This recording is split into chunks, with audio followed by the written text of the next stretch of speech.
Assalamualaikum dear students, hope all of you are in the best of your health. Today is 4th July 2020 and it's the 4th lecture of round number 3. Today is Saturday, it's your science lecture. Today we will learn about the chapter number 11 whose name is the investigating sound. Today we will learn about the page number 114. We will do its meanings as well as I will explain you the topics of this page. So let's start our today's lecture. First of all, take your sharpener pencil and also take out the page number 114. It's the first one. Topic is the sound as a form of energy. आवाज़ तवानाई की किस्म के तौर पर। और यहाँ पे मैं आपको बताते चलूँ कि ये हमारे पास LQ नंबर 1 का जो आंसर भी इसी पेज पर ही है, आप इसको मार्क भी कर लें। LQ नंबर 1 आपका यहाँ से स्टार्ट हो रहा है and it is ending at this point. It's यहाँ पर भी आप LQ 1 लिख लें और इसको हाईलाइटर के साथ हाईलाइट भी कर लें।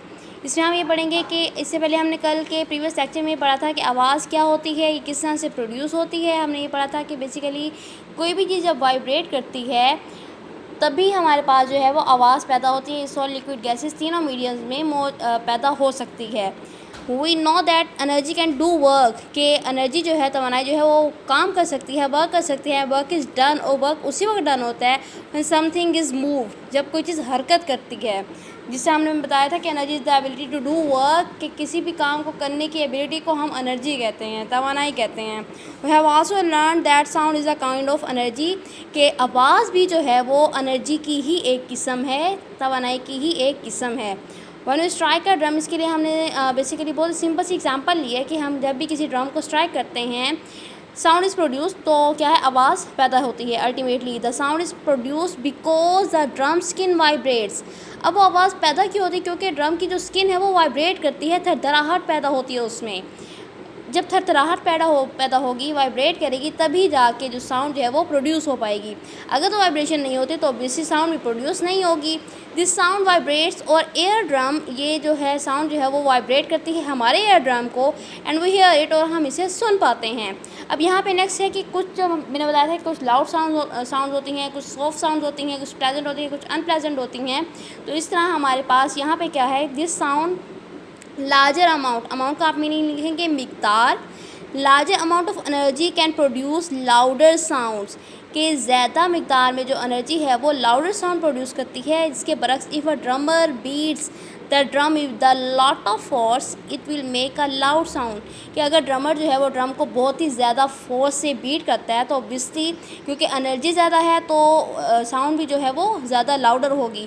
तो इस वजह से क्योंकि ड्रम की जो स्किन है बहुत ज़्यादा उसमें स्पीडली जो है वो वाइब्रेट करेगी। जब ज़्यादा वाइब्रेट करेगी तो ऑब्वियसली जो है साउंड जो है वो भी लाउडर होगी। It will make a loud sound. We can conclude that, हम इससे हम ये कंक्लूड कर सकते हैं that much energy is equal to the loud sound and less energy is equal to the soft sound. जब एनर्जी ज़्यादा होगी तो इस वजह से जो एयर पार्टिकल जो हैं, एयर पार्टिकल्स ज़्यादा वाइब्रेट करेंगे और जिसके नतीजे में लाउड साउंड जो है वो प्रोड्यूस होगी। जबकि लेस एनर्जी अगर हम अप्लाई करते हैं इस चीज़ पे, इसकी वजह से लेस वाइब्रेशन प्रोड्यूस होती है, तो इस वजह से हमारे पास जो साउंड जो प्रोड्यूस होगी वो हमारे पास सॉफ्ट होगी। Vibration affect the volume of sound, और इसके साथ साथ जो वाइब्रेशंस हैं साउंड के वॉल्यूम पर भी अफेक्ट करती हैं। We can observe it on the surface of a deck speaker. दूसरी हम एग्जांपल लेते हैं इसके वॉल्यूम के तौर पे, कि हम किसी डेक के स्पीकर के ऊपर जब हम कुछ पीसेस, स्मॉल पीसेस को रखते हैं पेपर के, या एम्प्टी कैप्सूल्स रख दें, तो उसको भी रख के हम उसके वॉल्यूम को ज़्यादा या कम वॉल्यूम को भी ऑब्जर्व कर सकते हैं। When the volume is high, जब उसका वॉल्यूम हाई हो, more vibrations can be seen by putting pieces of paper और empty capsules on the surface of the speaker. जब उसका वॉल्यूम हाई होगा तो हम उसके सरफेस पे कुछ पेपर की पीसेस या एम्प्टी कैप्सूल रखते हैं, तो क्या होगा कि उसकी जो वाइब्रेशन जो होगी उन कैप्सूल्स की या उन पेपर्स की, वो बहुत ज़्यादा होगी। जबकि इसके बाद अगर तो उसका वॉल्यूम बहुत ज़्यादा लो होगा तो उसकी वाइब्रेशन जो है उन एम्प्टी कैप्सूल्स की वो कम होगी। इससे हमें ये पता चलेगा कि जो लेस एनर्जी या हाई एनर्जी है वो साउंड के वॉल्यूम पर भी किस तरह से अफेक्ट होती है, असरअंदाज होती है। Loud volume sounds can be produce by strong vibrations. मैंने आपको ये बताया था कि ऑब्वियसली जब हम ज़्यादा एनर्जी देते हैं तो उससे स्ट्रॉन्ग वाइब्रेशन, ज़्यादा क्विकली वाइब्रेशन जो है वो प्रोड्यूस होती हैं, जिसके नतीजे में लाउडर साउंड जो होती है वो प्रोड्यूस होती है। It shows that the loud sound possesses more energy than the soft sound, and तो इसके नतीजे के तौर पे हम ये भी कंक्लूड कर सकते हैं कि जो लाउडर साउंड जो है वो प्रोसेस करती है ज़्यादा एनर्जी को as compare to the soft sound, जबकि सॉफ्ट साउंड में हमारे पास जो है वो लेस एनर्जी होती है। इसके अलावा हमारे पास ये एक्टिविटी है। एक्टिविटी में आपने क्या करना है, एक रॉड लेना है, उसको आपने फिक्स कर देना है किसी भी टेबल के साथ विद अ स्क्रू गेज।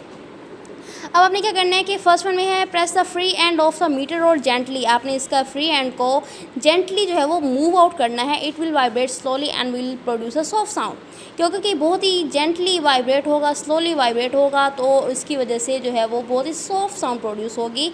आपने बहुत ज़्यादा ज़ोर से इसको खींचना नहीं है, बहुत ही जेंटली आपने इसको मूव कराना है। सेकंड पॉइंट ये क्या है, अब यहाँ पे हमने सॉफ्ट साउंड प्रोड्यूस की। नेक्स्ट पॉइंट में हमने क्या किया, now push the ruler further down and release.